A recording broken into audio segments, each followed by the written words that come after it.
नमस्कार विद्यार्थी मित्रांनो प्रथमतः आपल्या या यूट्यूब चॅनलमध्ये आपणा सर्वांचं स्वागत आहे। विद्यार्थी मित्रांनो, मागील लेक्चरमध्ये आपण negation of compound statement he concept अभ्यासली, ठीक आहे ना। त्यानंतर टॉटोलॉजी, कॉन्ट्राडिक्शन, कंटिंजेन्सी ही देखील कन्सेप्ट आपण मागील लेक्चरमध्ये अभ्यासलेली आहे। सो आजच्या या लेक्चरमध्ये त्यापुढे नेक्स्ट टॉपिक म्हणजे अल्जेब्रा ऑफ स्टेटमेंट किंवा काही लॉ आपण बघणार आहोत, ठीक आहे ना। जे या पद्धतीने मी तुम्हाला इथे या स्क्रीनवरती शो केलेले आहेत, ठीक आहे ना। हे जे लॉ आहेत किंवा आयडेंटिटी आहेत या आपल्याला पुढील एक्झाम्पल सॉल्व करण्यासाठी लागणार आहेत। आता एक्झाम्पल कशा पद्धतीने असणार आहेत तर बघा, मागील लेक्चरमध्ये आपण काही एक्झाम्पल अभ्यासलेले आहेत, ठीक आहे ना। ते सर्व एक्झाम्पल्स आपण ट्रूथ टेबलच्या साहाय्याने सॉल्व केलेले आहेत। त्यानंतर लॉजिकल इक्विव्हॅलंटचे एक्झाम्पल बघितले, ठीक आहे ना। त्यामध्ये आपण LHS आणि RHS इक्वल शो करतो कशा पद्धतीने, ज्यावेळेस त्या कॉलममधील रिस्पेक्टिव्ह व्हॅल्यूज ट्रूथ व्हॅल्यूज या सेम असतील त्यावेळेस ते दोन स्टेटमेंट हे इक्विव्हॅलन्स असतात किंवा इक्विव्हॅलन्स असतात, ठीक आहे ना। अशी कन्सेप्ट आपण लॉजिकल इक्विव्हॅलन्समध्ये बघितली आणि ते एक्झाम्पल आपण ट्रूथ टेबलच्या मेथडने सॉल्व केले, ठीक आहे। म्हणजे आत्तापर्यंत आपण ट्रूथ टेबलच्या मेथडने एक्झाम्पल कशा पद्धतीने आपण सॉल्व करू शकतो ही कन्सेप्ट बघितली। आजच्या या लेक्चरमध्ये आपण ट्रूथ टेबलचा वापर न करता कशा पद्धतीने आपण हे जे लॉ आहेत हे यूज करून आपण एक्झाम्पल सॉल्व करू शकतो हे आज आपण बघणार आहोत। मी हे तुम्हाला एक्सप्लेन करतो कशा पद्धतीने आहे हे लॉ, कशा पद्धतीने यूज करायचे किंवा कशा पद्धतीने आहेत ते मी तुम्हाला एक्सप्लेन करतो आणि त्यानंतर आपण ह्या लॉच्या बेसवरती जे काही एक्झाम्पल्स आहेत आणि निगेशन ऑफ कंपाऊंड स्टेटमेंटची जी कन्सेप्ट बघितली होती, ठीक आहे ना, ते जे काही स्टेटमेंट बघितले होते आपण ते कशा पद्धतीने एक्झाम्पलमध्ये यूज होतात ते आपल्याला बघायचं आहे, ठीक आहे ना। सो मी इथे हा चार्ट आधी आपल्याला एक्सप्लेन करतो आणि त्यानंतर आपण एक्झाम्पल बघूया। सो बघा इथे चार्ट कशा पद्धतीने आहे। फर्स्ट इथे लॉ दिलेला आहे आयडेम्पोटेंट लॉ, ठीक आहे। आयडेम्पोटेंट लॉ काय एक्सप्लेन करतो बघा, पी कंजक्शन जर पी असेल तर it is equivalence to P येतं, ठीक आहे ना। आणि त्यानंतर सेकंड दिलेलं आहे त्यातच पी डिसजंक्शन जर पी असेल it is equivalent to P आहे, ठीक आहे ना। हे दोन लॉ आपल्याला लक्षात ठेवायचे आहेत आयडेम्पोटेंट लॉमध्ये। कोणकोणते? एक कंजक्शनसाठी आणि एक डिसजंक्शनसाठी सिमिलर आहे। जर सेम एलिमेंट असतील किंवा सेम स्टेटमेंट असतील, बघा इथे पी आहे इथे पी आहे, त्यांचं जर कंजक्शन जर घेतलं तर आपल्याला अगेन पीच भेटतो, म्हणजे तेच स्टेटमेंट अगेन आपल्याला शो होतं। इथे सिमिलर तेच आहे। डिसजंक्शन जर साईन असेल आणि इथे स्टेटमेंट आणि इथे स्टेटमेंट जर सेम असेल तर अगेन आपल्याला इक्विव्हॅलन्स टू अगेन तेच स्टेटमेंट मिळणार आहे, ठीक आहे। हे झालं आयडेम्पोटेंट लॉ। सेकंड आता बघूया कम्युटेटिव्ह लॉ। कम्युटेटिव्ह लॉ काय एक्सप्लेन करतो, तर अगेन एक कंजक्शनसाठी आणि एक डिसजंक्शनसाठी आपल्याला कम्युटेटिव्ह लॉ बघायचा आहे, ठीक आहे ना। हे जे सगळे लॉ आहेत ते एकदा डिसजंक्शनसाठी अभ्यासायचं आहे आणि एकदा कंजक्शनसाठी अभ्यासायचं आहे, ठीक आहे। सो बघा कम्युटेटिव्ह लॉ इथे डिसजंक्शनसाठी काय एक्सप्लेन केलेलं आहे, पी डिसजंक्शन जर क्यू असेल तर it is equivalence to Q disjunction P घ्यायचं आहे। म्हणजे कम्युटेटिव्हमध्ये काय करायचं आहे, जर पी टू क्यू जायचं असेल तर इथे इक्विव्हॅलन्स टू काय होणार आहे, क्यू टू पी घ्यायचं आहे। इथे क्यू आणि त्यानंतर पी घ्यायचं आहे, ठीक आहे। मात्र डिसजंक्शन इथे आहे, इथे ॲज इट इज ठेवायचं आहे। त्यानंतर इथे आहे कंजक्शनचं, पी कंजक्शन जर क्यू असेल तर it is equivalence to Q conjunction P आहे। म्हणजे साईन तेच ठेवायचं आहे, जे मिडल साईन आहे किंवा लॉजिकल कनेक्टिव्हिटीज आहे ते ॲज इट इज ठेवायचं आहे। फक्त जे स्टेटमेंटची अरेंजमेंट आहे, ठीक आहे ना, ते इंटरचेंज करायचं आहे। म्हणजे पी टू क्यू आहे तर आपल्याला लिहिताना it is equivalence to Q to P लिहायचं आहे। कशामध्ये? कम्युटेटिव्ह लॉमध्ये। आयडेम्पोटेंट लॉमध्ये काय करायचं आहे, त्याच एलिमेंटमध्ये तोच एलिमेंट काय घ्यायचा आहे किंवा त्याच एलिमेंटबरोबर त्याच एलिमेंटचं कंजक्शन घ्यायचं आहे, विथ डिसजंक्शन घ्यायचं आहे। म्हणजे आपल्याला अगेन तोच एलिमेंट किंवा तेच स्टेटमेंट भेटतं, ठीक आहे ना। आपण स्टेटमेंटची कन्सेप्ट बघतोय म्हणून स्टेटमेंट म्हणूया। त्यानंतर आता आयडेम्पोटेंट झाला, कम्युटेटिव्ह लॉ झाला, आता असोसिएटिव्ह लॉ। असोसिएटिव्ह लॉमध्ये आपल्याला 3 एलिमेंटची आवश्यकता असते। आता इथे एलिमेंटच्या ऐवजी आपण स्टेटमेंट म्हणूया, ठीक आहे ना। लक्षात घ्या, कम्युटेटिव्ह लॉमध्ये आपल्याला 2 स्टेटमेंटची आवश्यकता असणार आहे किंवा 2 एलिमेंटची आवश्यकता असणार आहे। असोसिएटिव्ह लॉमध्ये आपल्याला 3 एलिमेंटची किंवा 3 स्टेटमेंटची आवश्यकता आहे। सो इथे 3 स्टेटमेंट कोणकोणते बघा, पी, क्यू आणि आर अशा पद्धतीने दोन्ही ठिकाणी कंजक्शनचं साईन अप्लाय केलेलं आहे। इथे कंजक्शनची लॉजिकल कनेक्टिव्हिटीज आहे, इथेही कंजक्शनची कनेक्टिव्हिटीज आहे।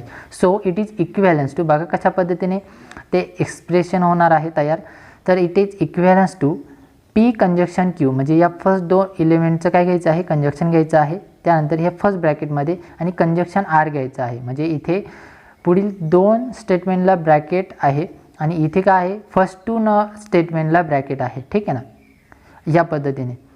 किंवा इट इज इक्विव्हॅलन्स टू, या पद्धतीने लिहू शकतो, किंवा it is equivalence to P conjunction Q conjunction R, या पद्धतीने. म्हणजे डायरेक्टली ब्रॅकेटचा यूज न करता आपण या पद्धतीने एक प्लेन स्टेटमेंट लिहू शकतो, P conjunction Q conjunction R, या पद्धतीने.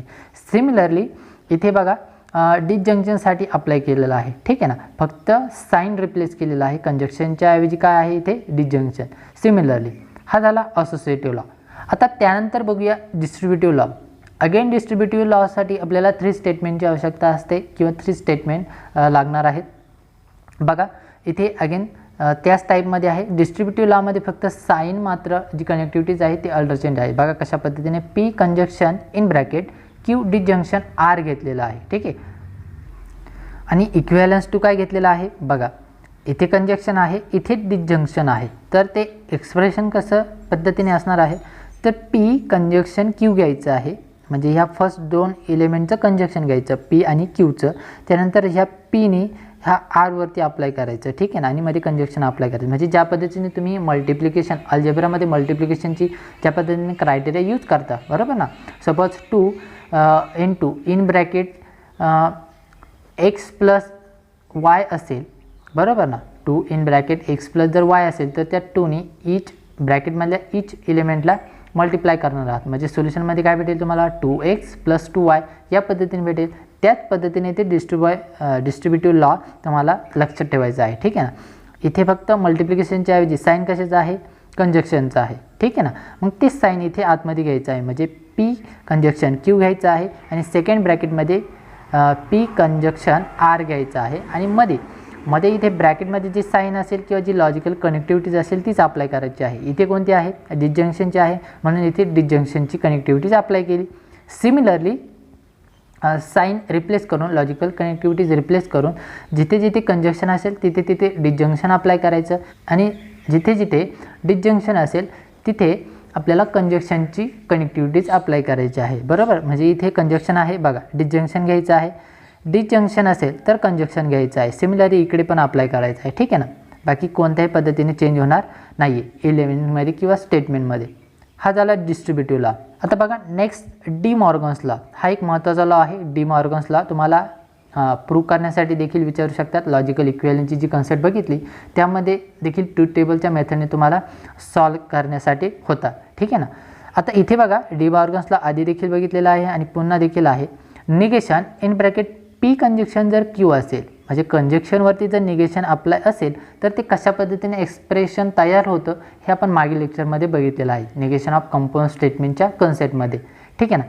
सो तीच कन्सेप्ट इथे आहे किंवा तोच लॉ इथे त्यांनी अगेन एक्सप्लेन केलेला आहे. निगेशन पी कंजक्शन जर क्यू असेल तर दोन्ही स्टेटमेंटवरती निगेशन साईन अप्लाय करायचं, म्हणजे दोन्ही स्टेटमेंटचं निगेशन घ्यायचं, आणि इथे कंजक्शन असेल तर डिसजंक्शन अप्लाय करायचं किंवा डिसजंक्शन ते घ्यायचं. ठीक आहे ना, त्या दोन स्टेटमेंटचं डिसजंक्शन घ्यायचं. काय, दोन्ही स्टेटमेंटवरती निगेशन अप्लाय करायचं. बघा निगेशन इथे ब्रॅकेटच्या बाहेर आहे, ते आतमध्ये जर अप्लाय केलं तर निगेशन पी येईल आणि इथे निगेशन क्यू येईल, आणि मध्ये काय घ्यायचं आहे, डिसजंक्शन घ्यायचं आहे. डिसजंक्शन इथे काय घ्यायचं आहे, कारण इथे कंजक्शन आहे. बरोबर. सपोज याच्या ऑपोजिट असेल, म्हणजे इथे कंजक्शनच्या ऐवजी जर डिसजंक्शन असेल, म्हणजे इथे बघा तर इथे काय होणार आहे, कंजक्शन येणार आहे. सिमिलरली याच पद्धतीने. ठीक आहे, बाकी स्टेटमेंटमध्ये कोणत्याही पद्धतीने चेंज होणार नाही. आता त्यानंतर आहे आयडेंटिटी लॉ.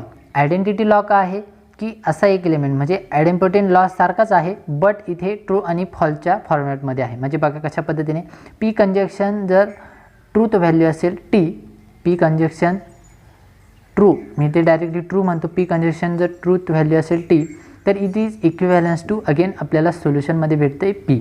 ठीक आहे ना. आणि जर पी कंजक्शन जर फॉल्स व्हॅल्यू असेल तर it is equivalence to false. ठीक आहे ना. इथे जर सपोज क्यू असतं तर इथे कशा पद्धतीने सोल्युशन भेटलं असतं, क्यू भेटलं असतं, म्हणजे Q conjunction true it is equivalence to Q या पद्धतीने भेटलं असतं. ठीक आहे ना. म्हणजे पीच्या ऐवजी काय रिप्लेस झाला असता, क्यू रिप्लेस झाला असता. कोणताही स्टेटमेंट एलिमेंट असू द्या, फक्त इथे कंजक्शन जर ट्रू असेल व्हॅल्यू तर it is equivalence to again आपल्याला जो इथे एलिमेंट किंवा स्टेटमेंट घेणार आहे तेच आपल्याला इथे भेटणार आहे. ठीक आहे, असा हा आहे आयडेंटिटी लॉ. हा कंजक्शनसाठी आहे. सिमिलरली डिसजंक्शनसाठी हे दोन रूल्स आहेत. डिसजंक्शनमध्ये कशा पद्धतीने बघा, सिमिलरली जसं कंजक्शन इथे साईन होतं त्याचऐवजी फक्त आपल्याला डिसजंक्शनचं नोटेशन टाकायचं आहे, लॉजिकल कनेक्टिव्हिटीज अप्लाय करायची आहे. पी डिसजंक्शन जर फॉल्स व्हॅल्यू असेल, ठीक आहे ना, म्हणजे फॉल्स असेल डायरेक्टली, तर it is equivalence to P भेटणार आहे. सिमिलरली क्यूसुद्धा असू शकतं, ठीक आहे ना, क्यू डिसजंक्शन जर एफ व्हॅल्यू असेल तर it is equivalence to Q येणार आहे. नेक्स्ट पी डिसजंक्शन जर टी असेल तर इक्विव्हॅलन्स टी भेटणार आहे. सिमिलरली या पद्धतीने, ठीक आहे ना. हा झाला आयडेंटिटी लॉ. त्यानंतर आहे कॉम्प्लिमेंट लॉ. कॉम्प्लिमेंट लॉ काय एक्सप्लेन करतो बघा, पी कंजक्शन जर निगेशन पी असेल तर it is equivalence to false value भेटते, आणि जर पी डिसजंक्शन जर निगेशन पी असेल तर it is equivalence to true value भेटते. ठीक आहे ना. म्हणजे लक्षात काय ठेवायचं आहे, तुम्हाला लक्षात आलेलंच असेल की जर इथे पी आहे तर त्याचं निगेशन इथे घ्यायचं आहे. ठीक आहे ना. आणि या दोन स्टेटमेंटचं आपल्याला काय घ्यायचं आहे, कंजक्शन घ्यायचं आहे. आणि कंजक्शन जर घेतलं तर आपल्याला व्हॅल्यू कोणती भेटणार आहे, फॉल्स भेटणार आहे. ठीक आहे ना. एखादा एलिमेंट किंवा स्टेटमेंट त्या स्टेटमेंटचं निगेशन घ्यायचं आहे आणि त्या निगेशन स्टेटमेंटचं आणि ओरिजिनल स्टेटमेंटचं जर कंजक्शन घेतलं तर आपल्याला फॉल्स व्हॅल्यू भेटते. असा हा कॉम्प्लिमेंट लॉ आहे. हे झालं कंजक्शनसाठी. कंजक्शनसाठी व्हॅल्यू भेटणार आहे फॉल्स. आणि जर डिसजंक्शन असेल ह्या दोन एलिमेंटमध्ये किंवा दोन स्टेटमेंटमध्ये जर डिसजंक्शनचे जर लॉजिकल कनेक्टिव्हिटीज असेल तर व्हॅल्यू मात्र आपल्याला ट्रू भेटणार आहे. ठीक आहे ना. हे लक्षात ठेवायचं आहे. आता नेक्स्ट आहे ॲब्सॉर्प्शन लॉ. ॲब्सॉर्प्शन लॉ कशा पद्धतीने आहे, सिंपल आहे बघा. P disjunction in bracket P conjunction जर क्यू असेल तर it is equivalence to P भेटते. ठीक आहे ना. हा ॲब्सॉर्प्शन लॉ आहे. त्यानंतर next P conjunction in bracket P disjunction जर क्यू असेल तर आपल्याला सोल्युशन भेटते पी. ठीक आहे ना. या पद्धतीने हा ॲब्सॉर्प्शन लॉ आहे. म्हणजे हा क्यू जो स्टेटमेंट आहे, क्यू एलिमेंट आहे, तो कॅन्सल होत आहे. डायरेक्टली आपल्याला सोल्युशन काय भेटत आहे, पी, आणि इथे अगेन पी भेटत आहे. साईन मात्र ऑपोजिट आहे, हे लक्षात घ्या. इथे जर डिसजंक्शन असेल तर इथे आहे कंजक्शन, इथे जर कंजक्शन असेल तर इथे आहे डिसजंक्शन. असे ज्यावेळेस असेल त्यावेळेस आपल्याला व्हॅल्यू भेटते पी. ठीक आहे ना. म्हणजे फर्स्ट स्टेटमेंट. त्यानंतर नेक्स्ट आहे कंडिशनल लॉ. कंडिशनल लॉ काय एक्सप्लेन करतो तर बघा, सिंपल आहे. कंडिशनल स्टेटमेंटची जी कन्सेप्ट आहे ती आपण आधीच बघितलेली आहे. ठीक आहे ना. बघा, निगेशन ऑफ कंपाऊंड स्टेटमेंटमध्ये कंडिशनलची जी कन्सेप्ट होती ती थोडीशी वेगळ्या टाईपमध्ये होती. म्हणजे इथे निगेशन इथे पीवरती अप्लाय केलेलं आहे, तिथे त्या कन्सेप्टमध्ये निगेशनमध्ये इथे क्यूवरती अप्लाय केलेलं होतं. ठीक आहे ना. हा डिफरन्स समजून घ्या. तर बघा, कंडिशनल लॉ काय एक्सप्लेन करतो, जर पी कंडिशनल जर क्यू असेल तर it is equivalence to negation P. म्हणजे या पी फर्स्ट स्टेटमेंटवरती निगेशन अप्लाय करायचं आहे विथ इथे कोणती कनेक्टिव्हिटीज घ्यायची आहे तर डिसजंक्शन. ठीक आहे ना. डिसजंक्शन क्यू या पद्धतीने घ्यायचं आहे. आणि जर इथे सपोज पी टू क्यू आहे, ठीक आहे ना, म्हणजे पी इम्प्लाइज क्यू आहे. सपोज जर असे असतं तर क्यू इम्प्लाइज जर पी असतं तर इथे कसं झालं असतं, क्यू जंक्शन इथे पी लिहिलं असतं. ठीक आहे ना. या पद्धतीने इथे निगेशन अप्लाय झालं असतं क्यूला आणि इथे डिसजंक्शन पी लिहिलं असतं. ठीक आहे, या पद्धतीने. आणि त्यानंतर लास्ट बाय कंडिशनल लॉ. कशा पद्धतीने एक्सप्रेशन आहे बघा, पी बाय कंडिशनल जर क्यू असेल तर it is equivalence to p conditional q conjunction q conditional p. या पद्धतीने हे फर्स्ट एक्सप्रेशन. आणि second negation p disjunction q, हा फर्स्ट ब्रॅकेट कंजक्शन सेकंड ब्रॅकेटमध्ये निगेशन क्यू डिसजंक्शन पी. या पद्धतीने हे एक्सप्रेशन आहे. ठीक आहे. तर अशा पद्धतीने हे सर्व लॉ आहेत. आता हे लॉ तुम्ही लक्षात कसे ठेवणार आहात, तर जेवढे तुम्ही या टाईपचे म्हणजे विदाउट ट्रूथ टेबलच्या मेथडने ज्यावेळेस तुम्ही एक्झाम्पल सॉल्व करणार आहात, ह्या टाईपचे तुम्ही जेवढे एक्झाम्पल सॉल्व करणार आहात तेवढे तुमचे हे लॉ व्यवस्थित लक्षात राहणार आहे. ठीक आहे ना. आता आपण ह्या लॉच्या बेसवरती जे काही एक्झाम्पल्स आहेत त्या एक्झाम्पलचा अभ्यास करूया. तर या पद्धतीने आपल्याला इथे एक्झाम्पल आहे बघा. Example number first, P disjunction Q conjunction Q disjunction negation R. या पद्धतीने हे एक्झाम्पल आहे आणि या एक्झाम्पलचं आपल्याला निगेशन फाइंड करायचं आहे. ठीक आहे ना. म्हणजे थोडक्यात या एक्झाम्पलवरती आपल्याला निगेशन ही लॉजिकल कनेक्टिव्हिटीज अप्लाय करायची आहे. तर ते सॉल्व केल्यानंतर आपल्याला काय स्टेटमेंट भेटणार आहे ते आपल्याला बघायचं आहे, ठीक आहे ना. सो बघा, ह्या होल एक्झाम्पलवरती आपल्याला निगेशन अप्लाय करायचं आहे. तर या पद्धतीने हा बॉक्स ब्रॅकेट केलेला आहे आणि या बॉक्स ब्रॅकेटवरती निगेशन अप्लाय केलेलं आहे, ठीक आहे ना. तर बघा, आता इथे काय होणार आहे, निगेशन या बॉक्स ब्रॅकेटवरती अप्लाय केल्यानंतर निगेशन सेपरेट होणार आहे, ठीक आहे ना. म्हणजे प्रत्येक ब्रॅकेटला निगेशन सेपरेट अप्लाय होणार आहे या पद्धतीने. निगेशन हा फर्स्ट ब्रॅकेट. आता चेंजेस काय होणार आहे, तर इथे कंजक्शन आहे त्याचं होणार आहे डिजंक्शन. ही कन्सेप्ट लक्षात घ्या. म्हणजे इथे कोणता लॉ यूज केलेला आहे, तर डी मॉर्गन्स लॉ, ठीक आहे ना. तर निगेशन अप्लाय केल्यानंतर काय चेंजेस झाला, ह्या कंजक्शनचं डिजंक्शनमध्ये कन्वर्ट झालं आणि ह्या फर्स्ट ब्रॅकेटला निगेशन अप्लाय झालं आणि सेकंड ब्रॅकेटला निगेशन अप्लाय झालं, ठीक आहे ना. आता ही ब्रॅकेटची टर्म सॉल्व करूया. म्हणजे कशा पद्धतीने बघा, हे निगेशन आतमध्ये अप्लाय करूया. निगेशन आतमध्ये अप्लाय केल्यानंतर हे डिजंक्शन आहे ते होईल कंजक्शन आणि इथे आहे डिजंक्शन, ते अगेन कंजक्शन होणार आहे, ठीक आहे ना. म्हणजे बघा कशा पद्धतीने अगेन डी मॉर्गन्सला यूज करायचं आहे. Negation P conjunction negation Q, ठीक आहे ना. आता तुम्ही म्हणाल इथे कशा पद्धतीने कोणता लॉ कोणत्या ठिकाणी कशा पद्धतीने यूज करायचा, तर ही कन्सेप्ट समजण्यासाठी या टाईपचे भरपूर एक्झाम्पलचा सॉल्व एक्झाम्पलचे प्रॅक्टिस करा, ठीक आहे ना. जे सॉल्व एक्झाम्पल आहेत त्यांचा व्यवस्थित स्टडी करा, एकदा बघून सोडवा, एकदा बिनबघता सोडवा, ठीक आहे ना. अशा पद्धतीने भरपूर एक्झाम्पलची प्रॅक्टिस करा, म्हणजे हे सर्व लॉ तुमचे क्लिअर होतील आणि या टाईपचे एक्झाम्पल तुम्हाला इझिली सॉल्व होतील, ठीक आहे. सो इथे निगेशनची जी टर्म आहे ती आपण या ब्रॅकेटवरती अप्लाय करूया. म्हणजे कशा पद्धतीने बघा, तर इथे निगेशन पी भेटेल आणि या डिजंक्शनचं कंजक्शन होणार आहे. अगेन डी मॉर्गन्स लॉ आपण इथे यूज करीत आहोत. सो इथे negation P conjunction negation Q भेटेल आणि इथे मात्र डिजंक्शनच राहणार आहे, डिजंक्शन. कारण निगेशन कोणावरती अप्लाय आहे, या ब्रॅकेटवरती आणि इथे या फर्स्ट ब्रॅकेटवरती, ठीक आहे ना. मधल्या लॉजिकल कनेक्टिव्हिटीचा कोणताही भाग नाही आहे, म्हणून इथे ॲज इट इज असणार आहे. तर इथे निगेशन क्यू कंजक्शन आर आपल्याला भेटेल. ही झाली सेकंड टर्म. त्यानंतर काय सॉल्व होणार आहे बघा, इथे निगेशन आहे, इथे निगेशन आहे, इथे निगेशन आहे आणि इथे निगेशन नाही आहे. मग आता इथे कोणता रूल यूज करावा लागेल, तर कम्युटेटिव्ह लॉ, ठीक आहे ना. कम्युटेटिव्ह लॉ करून आपल्याला हे एक्सप्रेशन सॉल्व करता येईल. इथे लक्षात काय घ्यायचं आहे की हे एक्सप्रेशन जे आहे निगेशन अप्लाय केल्यानंतर आपल्याला एकदम स्मॉल रिलेशन किंवा एक्सप्रेशन तयार करायचं आहे, ठीक आहे ना. जेवढं सॉल्व करता येईल तेवढे लॉ अप्लाय करून आपल्याला हे एक्सप्रेशन सॉल्व करायचं आहे. तर बघा, इथे कम्युटेटिव्ह लॉ अप्लाय करून काय चेंजेस होणार आहे, तर कम्युटेटिव्ह लॉमध्ये आपण काय करतो, अल्टर चेंज करतो, ठीक आहे ना. पोझिशन अल्टर चेंज करतो स्टेटमेंटची. सो इथे निगेशन क्यू आधी येणार आहे, त्यानंतर निगेशन पी येणार आहे. Logical connectivities as it is असणार आहे कंजक्शनची. त्यानंतर इथे डिजंक्शन, इथे सिमिलरली तो चेंजेस होणार आहे, ठीक आहे ना. कम्युटेटिव्ह लॉ फक्त इथेच अप्लाय केलेला आहे आपण. त्यानंतर हे ॲज इट इज असणार आहे, म्हणजे disjunction in bracket negation Q conjunction R या पद्धतीने. आणि लास्ट फायनल सोल्युशन कशा पद्धतीने भेटेल, तर बघा डिस्ट्रीब्युटिव्ह लॉ यूज करून इथे negation Q conjunction in bracket negation P disjunction R या पद्धतीने आपल्याला हे सोल्युशन भेटेल, ठीक आहे ना. तर या मेथडने आपल्याला हे सर्व एक्झाम्पल सॉल्व करायचे आहेत निगेशनच्या टर्मसाठी. बेसिकली ही कन्सेप्ट जी आहे निगेशन ऑफ कंपाऊंड स्टेटमेंटची ही मागील लेक्चरमध्ये थेरी एक्सप्लेन केली आणि आता आपण एक्झाम्पल या लेक्चरमध्ये बघितलेलं आहे, ठीक आहे ना. या सेकंड एक्झाम्पल बघा, सिमिलरली त्याच मेथडने सॉल्व करायचं आहे. सेकंड एक्झाम्पल इथे पी कंडिशनल क्यू आहे, डिजंक्शन आर आहे. या पूर्ण स्टेटमेंटला आपल्याला स्टेटमेंटवरती निगेशन अप्लाय करायचं आहे. सो इथे या पद्धतीने बरोबर निगेशन टर्म सेपरेट करूया, म्हणजे या पद्धतीने भेटेल. निगेशन ह्या फर्स्ट ब्रॅकेटवरती अप्लाय होईल, त्यानंतर डिजंक्शन असेल तर ते कंजक्शन होईल, ही मात्र लक्षातच घ्या, बरोबर. त्यानंतर इथे निगेशन आर या पद्धतीने टर्म भेटेल आणि नेक्स्ट कशा पद्धतीने सॉल्व होईल, तर इथे निगेशनची टर्म आतमध्ये या ब्रॅकेटवरती अप्लाय करूया, ठीक आहे ना. जेवढं सॉल्व करता येईल तेवढं सॉल्व करण्याचा प्रयत्न करत चला.